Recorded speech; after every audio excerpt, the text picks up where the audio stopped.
आम्ही पण आमच्या गोठ्यामध्ये नव्या नव्या काही गोष्टी केल्या. याच्यामध्ये जास्त दूध देणारी जनावरं एका कप्प्यामध्ये, त्याचबरोबर गाभण असणारी जनावरं एका कप्प्यामध्ये, व्यायला झालेली एका कप्प्यामध्ये, आणि आपण लहान रेड्या पाड्यांचे ग्रुप सुद्धा या ठिकाणी बनवलेले आहेत. आणि त्याच्यामुळे फायदा असा झाला की ज्या त्या टप्प्यामध्ये जो तो आहार मिळाला तर आपल्याला दूध व्यवसाय अगदी सोपा होतो. आता आम्ही पण ठरवलंय मोरा म्हशीमध्ये एका वेताला 3000 लिटर दूध प्लसच आपल्याला गोठ्यामध्ये मिळालं पाहिजे. आता 2500चं पण कौतुक बस झालं, कारण आपल्याला 6000 लिटर वर्षाला दूध मिळवायच्या पद्धतीनं आपल्याला म्हशी तयार करायला पाहिजेत. म्हणजेच काय, म्हशीमध्ये चांगल्या सिमेंटच्या कांड्या टाकल्या गेल्या पाहिजेत आणि चांगल्या उच्च वंशावळीच्या म्हशी सुद्धा या ठिकाणी तयार झाल्या पाहिजेत. एवढंच नाही तर आपल्याला गायीमध्ये सुद्धा आपण चांगल्या पद्धतीचं काम केलं पाहिजे.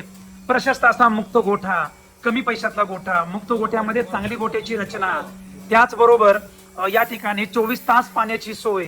एवढंच नाही तर जातिवंत म्हशीमध्ये आणि गायीमध्ये हे सगळे कप्पे अतिशय महत्वाचे आहेत. आज जर हे सगळ्या गोष्टी जर बघितल्या तर आज गायीमध्ये सुद्धा आम्ही या ठिकाणी खूप चांगल्या पद्धतीनं काम चालू केलेलं आहे.